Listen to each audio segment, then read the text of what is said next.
Hello, everyone. I'm Christy Ray, and we are back for another episode of Website Success. And today I have Heidi Schmidt with me. She is the owner of Heidi Schmidt Creative, and she is a social media guru. I'm not going to go more in depth than that because I would love it, Heidi, if you could tell me a little bit more about yourself and what you do. Sure. Thanks for having me. So, I own Heidi Schmidt Creative, and basically, I help overwhelmed business owners kind of take the overwhelm out of social media. A lot of business owners just don't have the time for social media. And so, we have done free social media management. We also do strategies and VIP content days. I started my business in 2020. I had been a marketing director, I've worked on the agency side. So when, the world shut down, I lost my job and had a first grader at the time. And I was like, well, don't know if I can go back to the office anytime soon. So I had wanted to work for myself for a really long time. So I just kind of dove in and here I am. And I love my clients. I've worked with most of them for many years. We focus mostly on Facebook, LinkedIn, and Instagram. I know Mhm. there are social media places that do TikTok. We don't do that. And we also do email marketing because I find that they fit very nicely together. Awesome. Thank you. So, most of my audience is here because they want to make their websites better.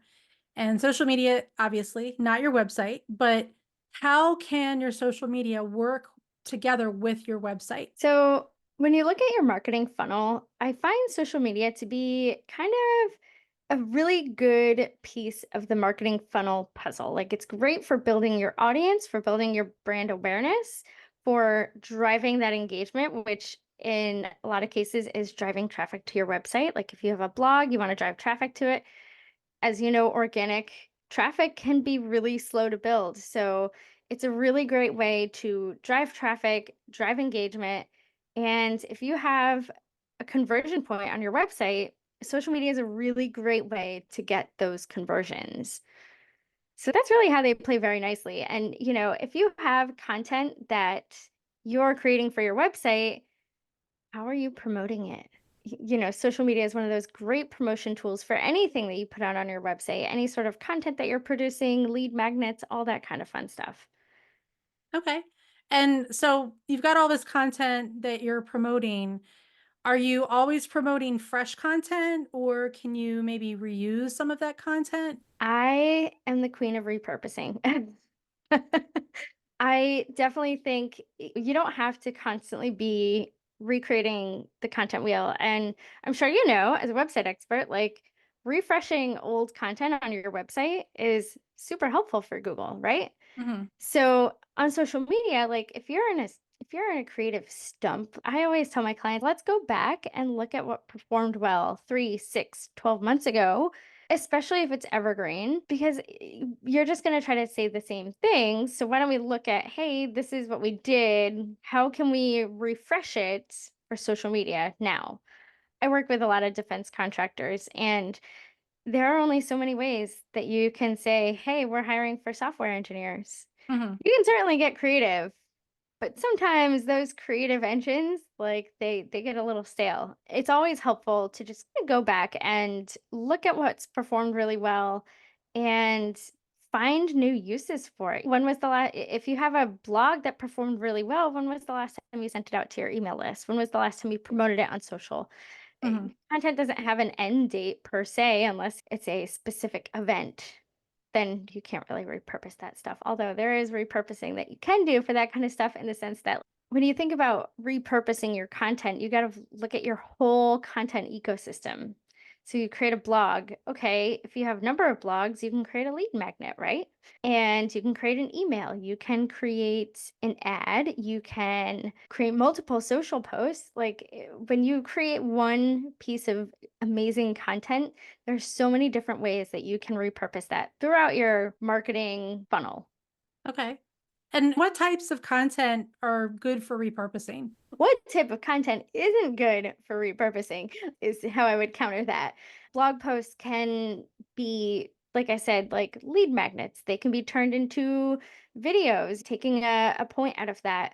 Webinars, with the rise of short form video, you can take sound bites from webinars and turn them into short form reels with tools like Descript. Or there are a number of video editing tools that turn long form videos into short snippets. So, really, the opportunities are endless. If you have a blog, you can turn it into a carousel for social media. Carousels perform really well. So, any type of content can be repurposed. If you have a really great performing social post that might have been a little lengthier, send it out to your email list. Drive them back to something on your website that you're trying to promote, whether it's a lead magnet, whether it's a blog post, whether you're trying to sell a service, whatever the purpose of that social post was, because everything kind of has a purpose, right? Mhm. Everything that we put out into our marketing universe has a purpose, even if it's just to kind of make you relatable, that's still kind of brand awareness. So, yeah, any type of content can be repurposed any number of ways. Okay, that's good to know. And then when you're getting started with repurposing, how do you actually do it? Could you give an example of, you mentioned using blog posts as lead magnets, but what would be the pathway to do that? How would you turn a blog post into a video or a lead magnet or something like that? So, you kind of have to have a overarching library of your content because you have to know what you're working with. So if you realize, hey, I'm missing a lead magnet for X service that I offer, but I have 5 blog posts that are kind of intro posts talking about the 5 main points, why someone needs it, the challenges, and turn those pieces into an ebook. Mhm. Or if you have a blog post that kind of goes into how to do something, maybe you turn that into a checklist. Personally, I have a kind of content strategy planner. It's a really good content planner that I have that also has a couple strategy pieces, like an audience worksheet. That kind of came from an offering that I have, my strategy sessions, like I was using it a lot. So I kind of repurposed this service that I offer and I don't want to say dumbed it down, but made it a valuable freebie. So if you have a webinar, there's a good opportunity to turn that into a video for YouTube if you're on YouTube. If you have a series of blog posts, that's a good way to kind of create an email funnel, especially to be engaging, a welcome funnel if you don't have one. And then any sort of content that you put out into the interwebs, how are you promoting it? Because if you're not promoting it, it's like waiting for paint to dry to really get the organic results sometimes. Right. Always be repurposing any sort of content that you create. Otherwise, why are you creating it? Inbound marketing works, yes, but inbound marketing is kind of an ecosystem of marketing and marketing tactics. Can you define what inbound marketing is for us? So, inbound marketing, as opposed to outbound marketing is where you really kind of put marketing resources out into the world, like blog posts, where you're kind of waiting for people to come to you. You are attracting people to you versus like advertising. Think billboard advertising, where you're kind of going to your audience. That's outbound marketing. Inbound marketing, content marketing, and all kind of is the same thing. And it's really kind of creating a space for yourself online where you can be found. Okay. And then this is a big question I know for a lot of my audience because we are big fans of using AI to help with SEO and creating content and everything. But can you use AI to help you with repurposing your content? And if you can, how would you do that? Absolutely. So you and I kind of talked about this before. I use a tool called Descript. I also have a podcast and I use Descript to turn my video from my podcast, which sometimes goes up on YouTube when I have time, and I turn that into Instagram Reels. And I use a tool called Cast Magic, which helps me turn my podcast into it'll summarize it for show notes. It'll give me captions for social media. It'll give me a sample email. So there are so many tools out there. If you're very new to AI and you're like, holy crap, that's overwhelming, you can go into Chat GPT and, I'm sure you've talked about this, Chrissy. I know you did when you spoke at a luncheon that I was at. The more specific you are with ChatGPT, the better the results are going to be. So if you say, I am a whatever service provider you are, I help your audience do how you solve their problem. please help me turn this link, your blog post, into 5 social media posts. It'll Mhm. churn out 5 captions for, I would be specific if you were talking about Instagram versus LinkedIn versus Facebook versus Threads versus X. I will forever call it Twitter. But the more specific you are with your goals, who you're trying to attract, and who you are, what you do, any sort of content that you put in there and you're like, hey, help me create, you know, 30 topics to talk about. um, I have clients who are like business coaches, they're therapists, help me create X number of topics about X. It'll churn out captions for you. So if you have a link to a YouTube video, ChatGPT can pretty much turn that YouTube video probably into 5 or 6 different captions. Mhm. And then that becomes kind of evergreen content. You plug that into whatever content calendar you have, and then you're showing up consistently. And that's kind of how you nurture your content ecosystem. Okay. Okay. Yeah. Everybody that's listening, that's been listening for a while, knows I'm a big fan of using AI to sort of help you with your workflow and speed things up. And for any of you that follow me on social media, if you've seen, I do little, I guess they're called audiograms Yep. of the podcast episodes. And Descript, I don't know if you knew this, but Descript has a feature that does that for you now in it. Did you know Oh, that? like the little like with the little like talky line thingy across Yeah. it? Yeah, it's Okay. called there's a newish feature called Underlord. And one of the things it'll do is you can ask it to create clips for you of your video or audio. Oh, Yeah. interesting. Because I have seen yours on social media, and Mhm. typically, like my podcast editor, she will take the clips and just drop the like MP3 file, and I just upload it into Canva, and I have like a kind of template that I use, but it doesn't have the little like talky line thing, which is always Yeah. fun.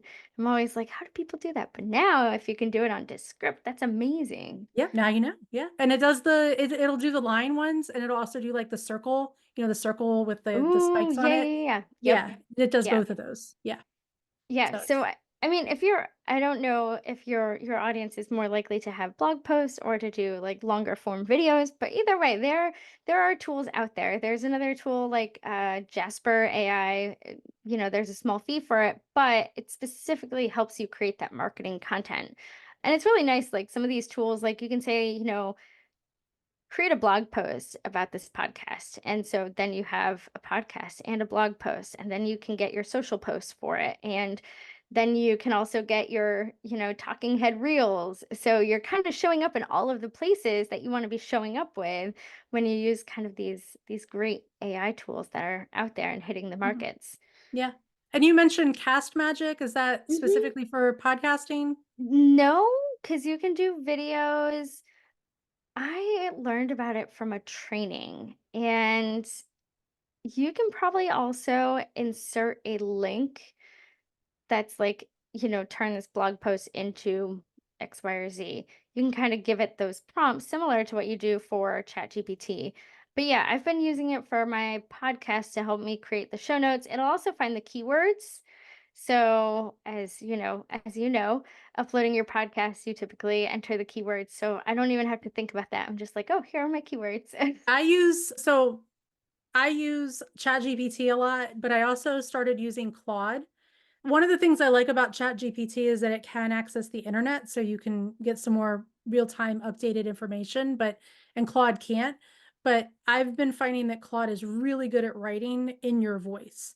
So Ooh. yeah, it's really good. So I've used it for taking podcast episodes, the transcript from a podcast episode, and turning it into a blog post that sounds like the people or person speaking in the podcast, using their terms of their their phrases, what they say, how they say it, and it'll, if you prompt it correctly, it'll pull strings or words and sentences directly from the podcast episode and use examples that are given in the podcast episode within the blog post. So it's been very helpful for that.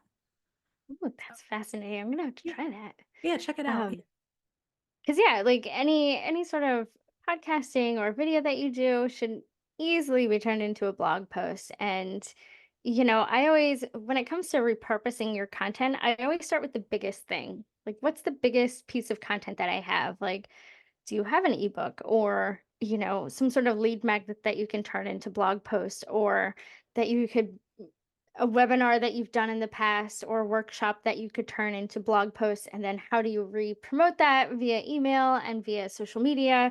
So I always kind of start with the biggest piece of content that takes the most amount of work and then break it down from there. How often, I know there may not be an answer to this, but how often should you use repurposed content versus using fresh content? I don't know that there is a specific answer to that. I try not to repurpose content. Well, if I'm repurposing a social media caption that I used before, I try not to do it too frequently. Like, I might repurpose it once every 6 months, 3 months.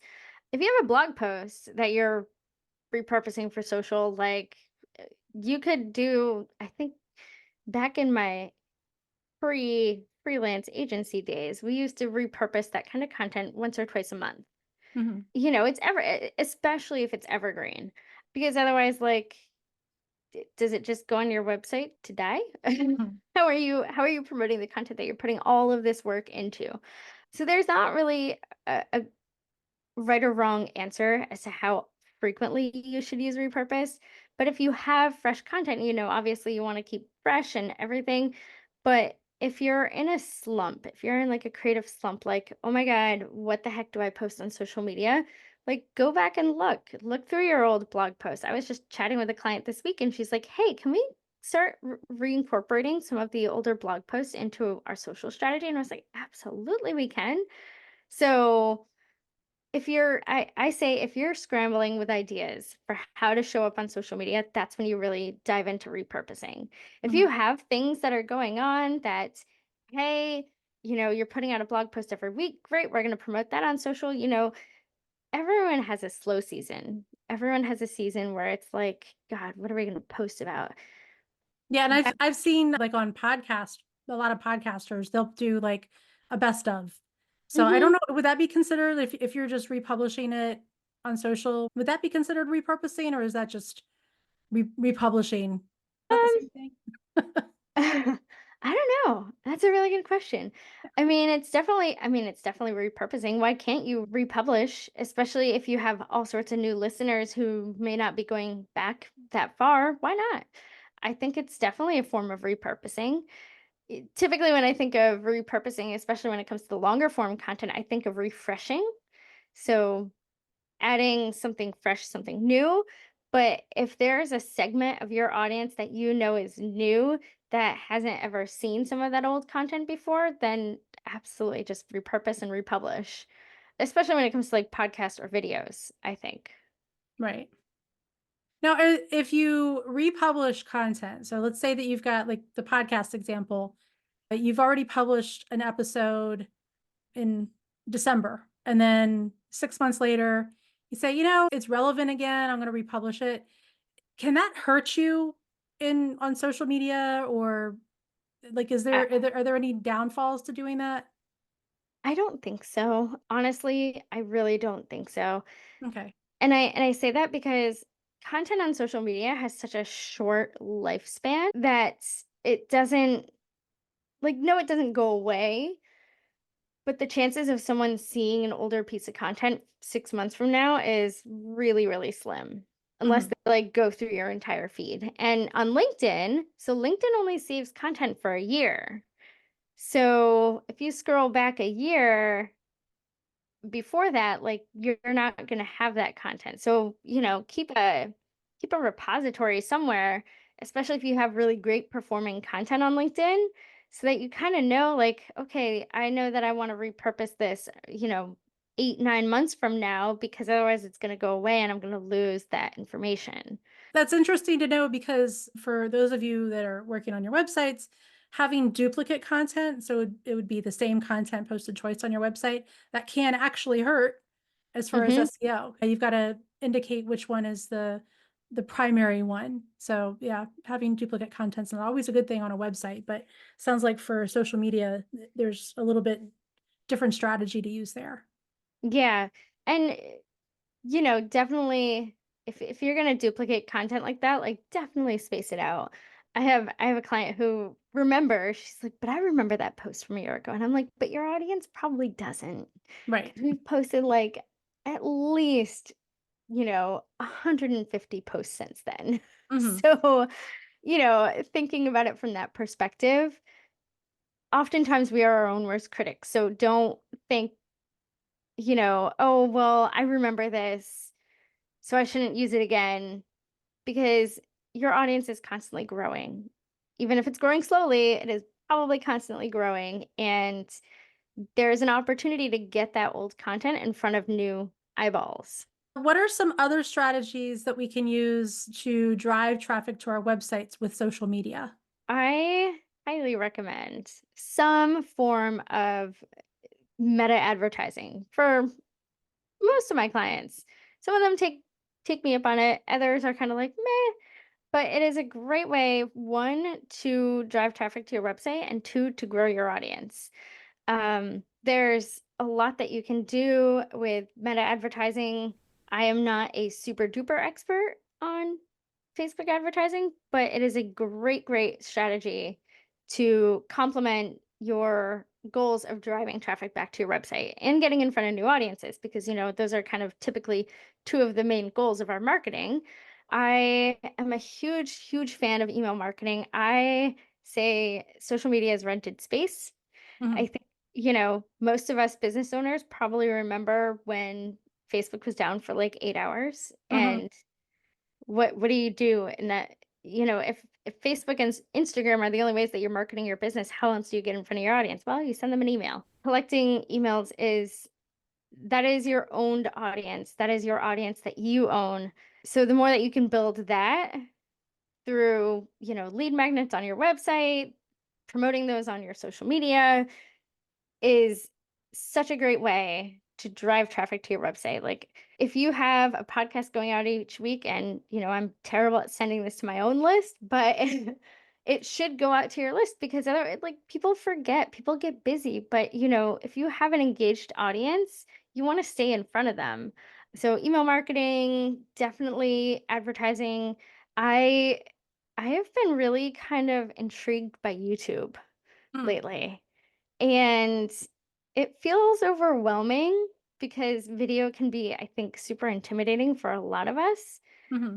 But YouTube is basically Google 2.0. Like, it's a giant search engine. And that's how people use it. They go there to search, they go there to find. So if you're solving someone's problem, if you're answering sales questions, like, put out a short video about it.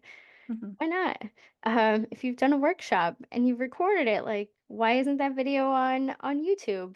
Right. There's lots of opportunities there. And because there's also, you can link to things in there, unlike Instagram. It's a great way of driving traffic to your website. I had a business coach that I worked with who focused specifically on freelance marketers and kind of making that leap from freelancer to agency model. And she has grown her business so much just by showing up on YouTube, to the Hmm. point where, like, she doesn't really do much on Instagram anymore, because she doesn't have to. Hmm. So it's a great tool to kind of get traffic over to your website.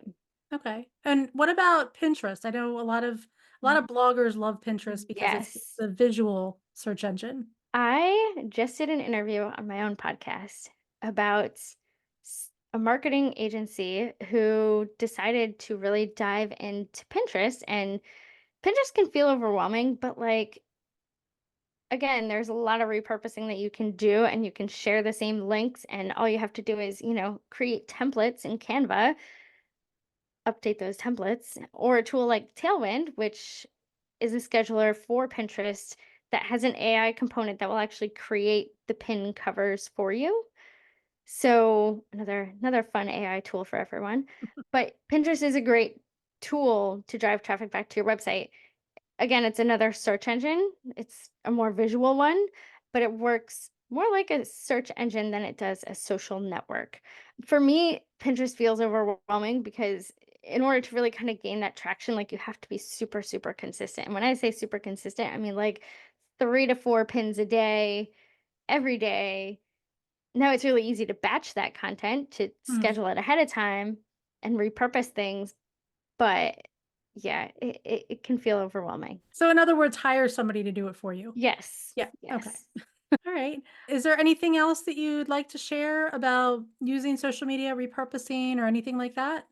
I think a lot of business owners that I've talked to, they tend to kind of feel like repurposing is, a sign of failure. It's not. You don't always have to have fresh ideas. You don't always have to be reinventing the content wheel. If you're creating any sort of content consistently, then repurposing is a strategy to save you time. Like, I consider it a time-saving strategy more than anything. So don't be afraid to repurpose and reuse. I always say that repurposing your content is self-care because creating content for social media consistently can feel so overwhelming for business owners who are like, I don't have the time for this. So looking back, looking at what you're already creating for other points, other marketing, whether it's your blog, whether it's, podcast, whatever it is, and consistently promoting that or re-promoting that content that you have. Like if you have a blog that you haven't promoted in 6 months, why not repost it? No one's gonna Mhm. know. And if they do know, like, oh hey, I remember that blog, that was really good information, let me go back to it, and then they convert. There's no reason our attention spans aren't so long that someone's going to get hung up on you republishing, reposting something that you posted, even a month ago. So Mhm. repurposing is self-care. That's Okay. my final message. Okay. I like that. I like that. Now, what are some ways that you could help people, business owners, with their social media? So, if they want to DIY, or if they want somebody to just do everything for them, how can you help them? Yeah, so if you want to DIY, but you're not sure where to start, I offer social media audits and social media strategy sessions. So we can look at your current social media, see kind of opportunities for improvement, make some recommendations. The strategy session is really, it's really kind of a ask me anything over 90 minutes. Like, hey, what are you stuck on? Sometimes my clients, they just need content ideas. They need help with their content pillars, and I can help with that. And then obviously for if you have a bunch of content but you're not sure what to do with it, I do offer VIP content days, and we can kind of map out what you currently have and ways to repurpose it. We can help you create reels and help you create some captions to promote that evergreen content that might just be kind of collecting dust on your website. How can people get in touch with you?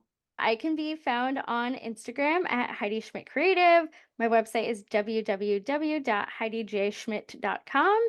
And you can also connect with me on LinkedIn and Facebook at Heidi Schmidt Creative, and LinkedIn is Heidi Schmidt. Yeah, I think Okay. that's my LinkedIn. Yeah. And I have on my website a content strategy planner. So if you're kind of like, hey, let me try to DIY this, and you want to kind of map out, so every every strategy that I do, every client that I work with, the first thing that I ask them is, who's your audience? So my strategy planner kind of really starts by deep diving into your audience, talking about your content pillars, what's your value add, and then helping you map out some content ideas to build out kind of that content strategy. Well, I appreciate you coming on, let me interview you, and I really appreciate the discussion about repurposing. I do it all the time, and I know a lot of creators do it. It's, as you said, it's self-care. It it really can save a lot of time and a lot of frustration. So I Yeah. appreciate getting you on here to talk about that. Thank you so So much for having me. everyone, thank you so much for listening. If you want to get in touch with Heidi, I will have her information in the show notes. So make sure you go to website successacademy.com, go to the podcast. You'll be able to find the episode there, grab the show notes, and get in touch with Heidi. So I will catch you in the next episode. Thanks for listening.